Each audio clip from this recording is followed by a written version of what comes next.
प्रधानमंत्री नरेंद्र मोदी का अमेरिका दौरा। पीएम की अमेरिका यात्रा कई मायनों में बेहद खास होने वाली है। इस दौरान भारत और अमेरिका के बीच कई बड़े रक्षा समझौते होंगे।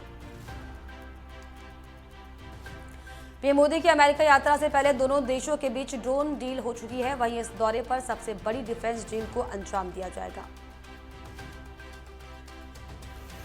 पीएम मोदी अपने अमेरिका दौरे के दौरान 21 जून को न्यूयॉर्क स्थित संयुक्त राष्ट्र मुख्यालय में आयोजित योग महोत्सव में हिस्सा लेंगे। इसके अलावा प्रधानमंत्री का 22 जून को वॉशिंगटन में राजकीय सम्मान के साथ स्वागत होगा। पीएम मोदी और बाइडेन के बीच द्विपक्षीय वार्ता होगी। उसी दौरान आपको बता दें कि राष्ट्रपति बाइडेन और उनकी पत्नी जिल बाइडेन ने प्रधानमंत्री के स्वागत में रात्रि भोज का आयोजन किया। इसमें अमेरिकी राजनीति और दूसरे क्षेत्रों के कई गणमान्य व्यक्ति हिस्सा लेंगे। 23 जून को प्रधानमंत्री वॉशिंगटन में कई बड़े उद्योगियों के साथ मुलाकात करेंगे। उस दिन उपराष्ट्रपति कमला हैरिस ने उनके सम्मान में दोपहर के भोज का आयोजन किया हुआ है। प्रधानमंत्री वहां पर भारत वंशियों की एक सभा को भी संबोधित करेंगे। भारतीय रेलवे ने पहली बार देश में एक साथ 5 वंदे भारत ट्रेनों का उद्घाटन करने का फैसला किया। इन 5 वंदे भारत ट्रेन के रूट तय किए गए हैं और पीएम मोदी 26 जून को वंदे भारत ट्रेनों को हरी झंडी दिखाएंगे। रेलवे मंत्रालय के अनुसार 26 जून को 5 वंदे भारत का उद्घाटन पीएम मोदी करेंगे। PM Modi virtually 5 Vande Bharat express को हरी झंडी दिखाएंगे। 5 वंदे भारत ट्रेनें भोपाल इंदौर, भोपाल जबलपुर, पटना रांची, बेंगलुरु हुबली और गोवा मुंबई के बीच चलेंगी। ओडिशा में 2 जून को 3 ट्रेनों के दुर्घटनाग्रस्त होने के बाद ये वंदे भारत ट्रेनों की पहली शुरुआत है। यूपी के सीएम योगी आदित्यनाथ 25 जून को नोएडा के दौरे पर रहेंगे। सीएम पृथला सिग्नेचर ब्रिज का उद्घाटन करेंगे। सीएम के दौरे को लेकर जिला प्रशासन और प्राधिकरण अलर्ट है। सीएम योगी नोएडा में करोड़ों की परियोजनाओं का लोकार्पण और शिलान्यास करेंगे। नोएडा स्टेडियम में कार्यक्रम का आयोजन किया जाएगा। इसी दौरान सीएम मोदी सरकार की 9 साल की उपलब्धियों को भी गिनवाएंगे। यूपी के मुख्यमंत्री योगी आदित्यनाथ अंबेडकर नगर पहुंचे, जहां पर उन्होंने करोड़ों रुपए की 2339 विकास परियोजनाओं का उद्घाटन और शिलान्यास किया। सीएम ने कहा कि प्रधानमंत्री नरेंद्र मोदी के प्रभावी नेतृत्व की बदौलत भारत की वैश्विक धारणा बदली है। मुख्यमंत्री ने कहा कि प्रधानमंत्री मोदी के 9 साल भारतीय इतिहास में अद्वितीय हैं। कश्मीर में धारा 370 को खत्म करने के बारे में कोई सोच भी नहीं सकता था, लेकिन प्रधानमंत्री ने इसे हकीकत बना दिया। यहां तक कि पाकिस्तान के कब्जे वाले कश्मीर में रहने वाले लोग भी गरीब पाकिस्तान को छोड़ने की मांग कर रहे हैं।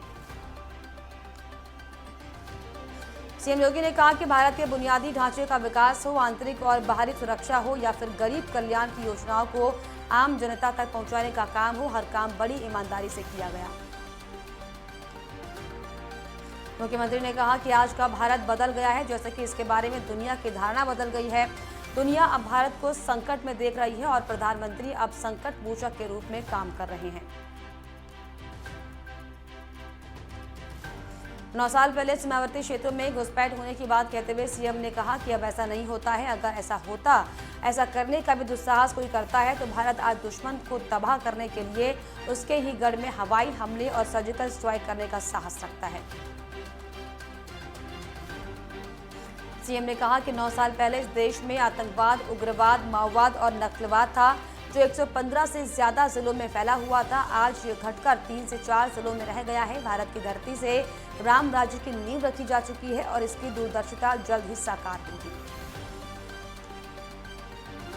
सीएम ने कहा कि भारत दुनिया की 5वीं सबसे बड़ी अर्थव्यवस्था बनने के लिए ब्रिटेन को पीछे छोड़ चुका है और आज G20 देशों के समूह का भी नेतृत्व कर रहा है। भारत ने ब्रिटेन को पीछे छोड़ा है। पाकिस्तान पर कटाक्ष करते हुए कहा कि मुख्यमंत्री ने कहा, जहां प्रधानमंत्री के नेतृत्व में भारत 80 करोड़ से ज्यादा लोगों को मुफ्त राशन प्रदान कर रहा है, वहीं पड़ोसी देश में लोग 2 वक्त के भोजन के लिए संघर्ष कर रहे हैं। सीएम योगी ने कहा कि पाकिस्तान को अपने गुनाहों की सजा मिल रही है। भारत एक नए सफर पर निकल रहा है, जबकि पाकिस्तान भूखा मर रहा है। सीएम ने कहा कि काशी विश्वनाथ धाम एक भव्य धाम के रूप में विकसित हुआ है और वर्तमान में अयोध्या में एक भव्य राम मंदिर का निर्माण किया जा रहा है। कहा कि जैसे जैसे अयोध्या का विकास होगा, अंबेडकर नगर को इसका सीधा लाभ होगा और अंबेडकर नगर को अयोध्या कॉरिडोर से सबसे ज्यादा लाभ होगा। यह विरासत का सम्मान है। कांग्रेस पर निशाना साधते हुए सीएम ने कहा कि सरकारी योजनाओं का पैसा आज कोई खा नहीं सकता, वो सीधे गरीबों के खातों में जाता है और बिचौलिए गायब हो गए हैं। मुख्यमंत्री पुष्कर सिंह धामी ने देहरादून में सरदार पटेल भवन का लोकार्पण किया। इस इमारत में पुलिस के कई अंगों के निदेशालय और कार्यालय मौजूद रहे। सभी कार्यालय एक ही छत के नीचे आने से पुलिस प्रशासन को काम करने में सहूलियत मिलेगी।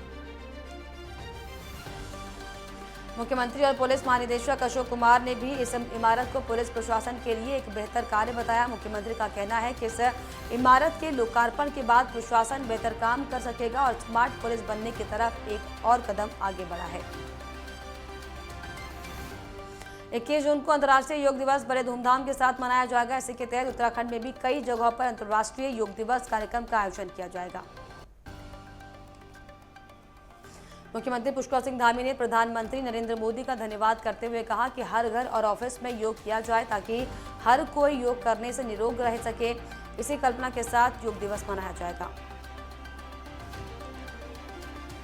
सीएम पुष्कर सिंह धामी दून अस्पताल पहुंचे और अस्पताल की न्यू बिल्डिंग का औचक निरीक्षण किया। इस दौरान सीएम ने अस्पताल में भर्ती मरीजों का हाल जाना और अस्पताल की स्वास्थ्य सेवाओं के बारे में मरीजों से फीडबैक लिया। मुख्यमंत्री अस्पताल में स्वास्थ्य सुविधाओं से संतुष्ट नजर आए। बीजेपी के महाजनसंपर्क अभियान के मद्देनजर दिल्ली में केंद्रीय मंत्री पीयूष गोयल ने प्रेस कॉन्फ्रेंस की। इस दौरान उन्होंने मोदी सरकार की उपलब्धियां गिनाई। उन्होंने कहा कि देश ने सेवा, सुशासन और गरीब कल्याण सुनिश्चित करने में अपनी क्षमता और क्षमताओं को महसूस किया है।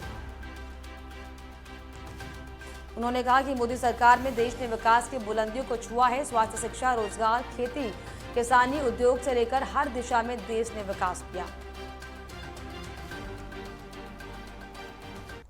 ब्रेक के बाद आपका स्वागत है। यूपी में इस बार कांवड़ यात्रा को लेकर सख्ती बरती जा रही है। कांवड़ यात्रा को लेकर सीएम योगी की पश्चिम में यूपी पर पैनी नजर है। वहीं यात्रा को लेकर यूपी सरकार ने गाइडलाइन जारी कर दी है। जुलाई में शुरू होने वाली कांवड़ यात्रा के दौरान 12 फीट ऊंचे कांवड़, त्रिशूल, भाला और ऐसे किसी भी तरह का सामान रखने की अनुमति नहीं दी जाएगी। इसको लेकर पश्चिमी यूपी के कुछ जिलों में अधिकारियों को निर्देश जारी कर दिए गए हैं। इसके अलावा अधिकारियों को तीर्थयात्रियों के साथ विनम्र व्यवहार करने, महिला कांवड़ियों के लिए शौचालय और अन्य सुविधाओं की पर्याप्त व्यवस्था करने के निर्देश दिए गए हैं। साथ ही साथ आपराधिक तत्वों पर भी कड़ी नजर रखी जाएगी। अधिकारी के मुताबिक सोशल मीडिया पर फैलाई जा रही अफवाहों पर नजर रखी जाएगी और ऐसी गतिविधियों में शामिल लोगों के खिलाफ कड़ी कार्रवाई करने के निर्देश दिए गए हैं। कांवड़ यात्रा के लिए पश्चिमी उत्तर प्रदेश को 5 जोन में बांटा गया है। कार्यवाहक डीजीपी ने कहा कि यात्रा मार्ग के दोनों तरफ साफ सफाई पर विशेष ध्यान देना होगा और ये सुनिश्चित करना होगा कि ये प्लास्टिक मुक्त हो। उन्होंने बैठक में उपस्थित अधिकारियों से कहा कि वे समन्वय स्थापित करने के लिए यात्रा से जुड़े अधिकारियों की संख्या साझा करें। छत्तीसगढ़ में जगन्नाथ रथ यात्रा की धूम। मुख्यमंत्री भूपेश बघेल ने गायत्री नगर स्थित जगन्नाथ मंदिर में रथ यात्रा के शुभारंभ के अवसर पर पूजा अर्चना की। इस मौके पर सीएम ने प्रदेशवासियों की सुख समृद्धि की कामना की। रथ यात्रा से मुख्यमंत्री पूजा कर प्रतिमाओं को सिर पर विराजित कर रथ तक लेकर आए। मुख्यमंत्री ने रथ यात्रा से पहले छेरा फरा की रस्म अदा की। मुख्यमंत्री भूपेश बघेल ने प्रदेशवासियों को रथ यात्रा की बधाई और शुभकामनाएं दी। उन्होंने इस अवसर पर भगवान जगन्नाथ से सभी नागरिकों की सुख समृद्धि और खुशहाली की प्रार्थना की। पंजाब के मुख्यमंत्री भगवंत मान का ट्वीट। पंजाबियों को उनके स्वास्थ्य के लिए जाना जाता है। सरकार ने एक पहल सीएम डी योगेश्वर शुरू की शुरुआत की है। 50,000 से ज्यादा लोग इस अभियान से जुड़े। हम पंजाब के हर गांव शहर में योग लेकर आएंगे। कैबिनेट मंत्री सौरभ बगुड़ा ने अपने आवास पर प्रेस वार्ता का आयोजन किया, जिसमें कहा गया कि नरेंद्र मोदी के नेतृत्व में केंद्र की बीजेपी सरकार ने 9 साल पूरे कर लिए। इस दौरान जन कल्याणकारी योजना के बारे में विस्तार से जानकारी दी। सौरभ बगुड़ा ने बताया कि प्रधानमंत्री ने गरीब जनता के लिए अनेक जन कल्याणकारी योजनाएं चलाई जो धरातल पर काम कर रही हैं। पीएम ने भारत का अंतिम गांव माना को भारत का प्रथम गांव बनाने का काम किया। कैबिनेट मंत्री ने देश प्रदेश की जनता से 2024 के लोकसभा चुनाव में बीजेपी की सरकार बनाने की अपील की। जगन्नाथपुरी के साथ साथ प्रयागराज में भी भगवान जगन्नाथ की भव्य शोभा यात्रा निकाली गई। पूरे शहर में शोभा यात्रा को भक्तों के द्वारा जगह जगह पर घुमाया गया। शोभा यात्रा में हजारों की संख्या में भक्त मौजूद रहे। गाजे बाजे के साथ भगवान जगन्नाथ भव्य शोभा यात्रा निकाली गई। शोभा यात्रा के साथ साथ आकर्षक और मोहक झांकियां ने भी लोगों का मन मुग्ध कर दिया। इस मौके पर इलाहाबाद की सांसद रीता बहुगुणा जोशी और तमाम भारतीय जनता पार्टी के लोगों ने भक्तों को प्रसाद वितरण किया। गौतम बुद्ध नगर में अपराध के खिलाफ पुलिस का एक्शन। 1 लाख के नामी बदमाश की संपत्ति कुर्क कर दी गई है। गैंगस्टर मनोज आसे की संपत्ति कुर्क हुई है, जिसमें 2 करोड़ 5 लाख का फ्लैट जब्त किया गया। आपको बता दें, मनोज आसे पर 16 मुकदमे दर्ज है। बीटा 2 थाना क्षेत्र में कार्रवाई की है। हरियाणा में कई जगह पर इन दिनों गर्मी से लोग परेशान हैं। अंबाला में गर्मी से लोग परेशान हो गए हैं। दिन में लू लोगों की मुश्किलें बढ़ा रही है, लिहाजा लोग घरों में कैद होने को मजबूर हो गए हैं। वहीं गर्मी से बचने के लिए बाजारों में लोग शीतल पेय पदार्थों का सेवन कर रहे हैं। गदरपुर विधानसभा का लाभार्थी सम्मेलन दिनेशपुर के खुदीराम बोस स्टेडियम में आयोजित किया गया, जिसमें बतौर मुख्य वक्ता भाजपा प्रदेश मंत्री विकास शर्मा ने सरकार की उपलब्धियां गिनाई। कार्यक्रम में पहुंचने पर कार्यकर्ताओं ने मुख्य वक्ता का फूल माला पहनाकर स्वागत किया। केदार घाटी का सीमांत ग्राम पंचायत तोशी जल्द यातायात से जुड़ेगा। आपको बता दें, त्रियोगी नारायण तोशी निर्माणाधीन मोटर मार्ग के 2य चरण के निर्माण के लिए 4 करोड़ 52 लाख रुपए की वित्तीय स्वीकृति मिल चुकी है। वित्तीय स्वीकृति मिलने पर ग्रामीणों में खासा उत्साह बना हुआ है। वन विभाग के लिए ये फायर सीजन का दौर बड़ी आसानी से निपट गया। इस साल मौसम की मेहरबानी के कारण वन विभाग को वनाग्नि की घटनाओं पर कम मशक्कत करनी पड़ी। अधिकतर वनाग्नि की घटनाओं को बारिश ने काबू किया। दरअसल मार्च के महीने में अधिकतर दिन बारिश होने से वनाग्नि की घटनाओं में कमी देखी गई। विकासनगर क्षेत्र में पुलिस का अवैध खनन के खिलाफ अभियान जारी है। पुलिस ने यमुना नदी से निकलने वाले उन रास्तों पर गड्ढे खुदवा दिए जहां से खनन के वाहन चोरी छिपे निकलते हैं। सीओ ने बताया कि अवैध खनन पर अंकुश लगाने के लिए पुलिस की कार्रवाई लगातार जारी है। रुद्रपुर के ट्रांजिट कैंप थाना क्षेत्र में दबंगों ने सीएससी सेंटर के संचालक और कर्मचारी के साथ मारपीट की, जिसके बाद पीड़ित की तहरीर के आधार पर पुलिस ने आरोपी के खिलाफ मुकदमा दर्ज कर लिया और पूरे मामले की जांच शुरू कर दी है। वहीं घटना का सीसीटीवी वीडियो सोशल मीडिया पर जमकर वायरल हो रहा है। चक्रवाती तूफान बिपरजॉय का राजस्थान में 2-3 दिन भारी असर देखा जा रहा है। धौलपुर में आसमान में बादल छाए हुए हैं और जिले के कई भागों में हवाओं के साथ तेज बारिश हो रही है और कहीं हल्की बारिश देखने को मिली है। सुबह से ही शाम तक आपको बताएं, रुक रुक कर हुई बारिश से मौसम सुहावना हो गया और लोगों को गर्मी से राहत मिली है। शिवसेना की 57वीं वर्षगांठ धूमधाम से मनाई गई। शिवसेना ने मुंबई के नेस्को सेंटर में भव्य रैली का आयोजन किया, जबकि ठाकरे समूह की रैली षणमुखानंद हॉल में हुई है। दोनों कार्यक्रमों में प्रदेश भर से पदाधिकारी और शिव सैनिक मौजूद रहे। वहीं पुणे के डेक्कन में शिवसेना की वर्षगांठ मनाई गई। शिवसेना की प्रमुख नेता सीमा गोरे उपस्थित रहीं। राधा दामोदर मंदिर में रथ यात्रा महोत्सव बड़े धूमधाम के साथ मनाया गया। 15 दिनों के बाद भगवान जगन्नाथ ने अपने भक्तों को दर्शन दिए। इस दौरान भारी संख्या में भीड़ मौजूद रही। साथ ही साथ श्रद्धालुओं ने भगवान जगन्नाथ की पूजा अर्चना कर मंदिर की परिक्रमा की है। मेरठ में नगर निगम बोर्ड की पहली बैठक का आयोजन किया गया। इस बैठक में सांसद राजेंद्र अग्रवाल, मंत्री सौमेंद्र तोमर मौजूद रहे। बैठक में कई विकास को लेकर कई अहम मुद्दों पर चर्चा की गई। नगर निगम बोर्ड की बैठक को लेकर सुरक्षा के पुख्ता इंतजाम किए गए थे। मुरादाबाद के थाना मुंडा पांडे क्षेत्र में महिला पुलिस ने जन जागरूकता अभियान चलाया। इस अभियान के तहत महिला पुलिस कर्मियों ने लोगों को प्रदेश सरकार की विकास योजनाओं की जानकारी दी। इस अभियान के तहत महिलाओं को महिला हेल्पलाइन के साथ ही प्रदेश सरकार की योजनाओं की जानकारी भी दी गई। बिहार में इन दिनों गर्मी चरम सीमा पर है। वहीं हीटवेव को लेकर भभुआ सदर अस्पताल में एसडीएम ने मरीजों के वार्डों का निरीक्षण किया। निरीक्षण के दौरान सदर अस्पताल के उपाधीक्षक डॉक्टर विनोद कुमार ने स्वास्थ्यकर्मी से मरीजों की जानकारी ली। सहारनपुर कांवड़ यात्रा को लेकर पुलिस प्रशासन के साथ साथ नगर निगम ने कमर कस ली है। जिलाधिकारी सहारनपुर की सुरक्षा व्यवस्था चाक चौबंद करने में लगे हुए हैं। वहीं नगर निगम कांवड़ियों की सुविधाओं को ध्यान में रखते हुए उनके खाने पीने, ठहरने और शौचालय की व्यवस्था करने में लगा है। ग्रेटर नोएडा में बदमाशों के हौसले बुलंद हैं। हथियार के बल पर जन सेवा केंद्र संचालक से 4,60,000 रुपए की लूट की घटना को अंजाम देकर आरोपी मौके से फरार हो गए। घटना की सूचना पुलिस को दी गई, जिसके बाद भारी पुलिस फोर्स मौके पर पहुंची। मामला बादलपुर थाना क्षेत्र का है। मसूरी में एक बस अनियंत्रित होकर पलट गई, जिसमें कंडक्टर और ड्राइवर गंभीर रूप से घायल हो गए। घटना की सूचना मिलते ही पुलिस मौके पर पहुंची। स्थानीय लोगों की मदद से घायलों को बाहर निकाला गया। घायलों का इलाज अस्पताल में जारी है। लगातार मसूरी में हो रहे बस हादसों को लेकर लोगों में आक्रोश है। मोतिहारी में पुलिस टीम को बड़ी सफलता मिली है। पुलिस ने जाली नोट के 3 तस्करों को भारतीय जाली नोट के साथ गिरफ्तार किया। तीनों तस्करों की गिरफ्तारी जिले के मधुबन थाने की पुलिस ने की है। पुलिस ने कुल 13,800 जाली नोट बरामद किए हैं। बगा में पुलिस को बड़ी सफलता मिली, जिसमें आतंक का पर्याय बने साइको किलर गिरफ्तार कर लिया गया। दरअसल साइको किलर 24 दिन में 4 लोगों की निर्मम हत्या कर चुका है। इसी बीच चौथी घटना को अंजाम देने की फिराक में था। अंजाम देने के बाद ग्रामीणों के सहयोग से अमला की गिरफ्तारी हुई है। बगा के रामनगर में हथियारों के साथ कारतूस और खोखा बरामद किया है। मामले में पुलिस ने 2 धंधेबाजों को भी गिरफ्तार किया। मिनी फैक्ट्री का खुलासा पहले भी किया जा चुका है, लिहाजा इस मामले की जांच पड़ताल की जा रही है। हापुड़ में चलती कार बनी सड़क पर आग का गोला। कार चालक ने कूदकर बचाई जान। मौके पर दमकल विभाग की गाड़ी ने कड़ी मशक्कत के बाद आग पर काबू पाया। कार पूरी तरह जलकर खाक हो गई। कार में आग लगने के बाद सड़क पर लंबा जाम लग गया। अमरोहा में युवक की दबंगई सामने आई है। दबंग युवक ने पुलिस के साथ मारपीट की। मारपीट का वीडियो सोशल मीडिया पर जमकर वायरल हो रहा है। झगड़े की सूचना पर दरअसल पुलिस पहुंची थी। पुलिस ने आरोपियों को हिरासत में लिया है।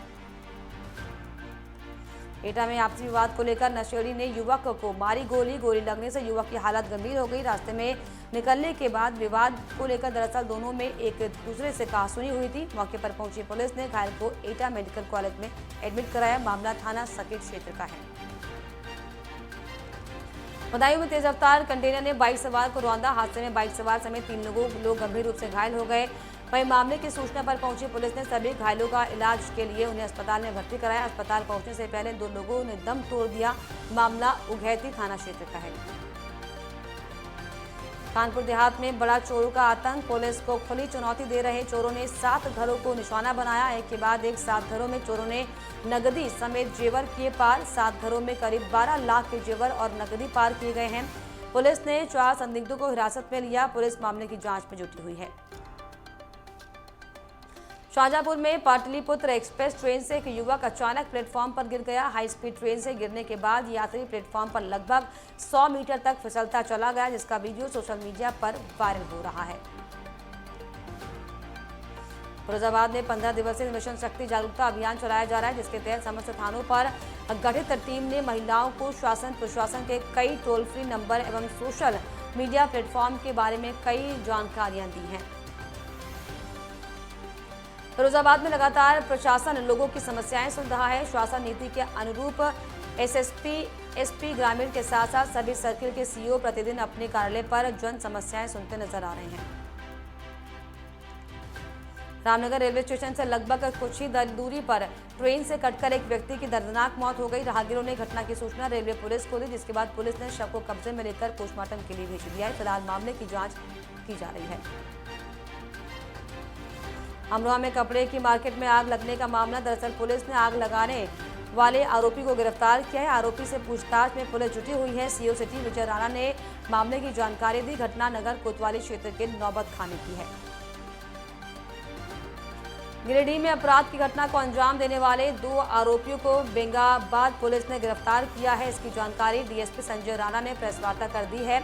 वहीं तीसरा अपराधी मौके से फरार हो गया। आरोपियों से प्रतिबंधित लोडेड देसी पिस्तल और 4 गोली बरामद की गई है। गिरिडीह के बगोदर थाना इलाके में बाइक सवार अपराधी ने दिन दहाड़े एक व्यक्ति की गोली मारकर हत्या कर दी। मृतक की पहचान बागोदर डीहा निवासी राजकुमार यादव के रूप में की गई है। पुलिस ने शव को कब्जे में लेकर पोस्टमार्टम के लिए भेज दिया है। अपराधियों की धरपकड़ करने के लिए छापेमारी अभियान चलाया जा रहा है। शिवपुरी में पिछले दिनों ट्रांसफार्मर बदलते समय क्रेन के अनियंत्रित होकर पलट जाने से जेई की दबने से मौत हो गई थी, जिसके चलते बहुजन समाजवादी पार्टी के जिला अध्यक्ष धनीराम चौधरी ने कलेक्ट्रेट कार्यालय में राज्यपाल के नाम कलेक्टर को ज्ञापन सौंपा था। अनाज मंडी नूह में बीजेपी पन्ना प्रमुख सम्मेलन का आयोजन किया गया। सम्मेलन में कार्यकर्ताओं की भीड़ पहुंची। सम्मेलन में ओपी धनखड़, भाजपा प्रभारी विप्लव देव समेत कई बड़े नेताओं के पहुंचने की उम्मीद है।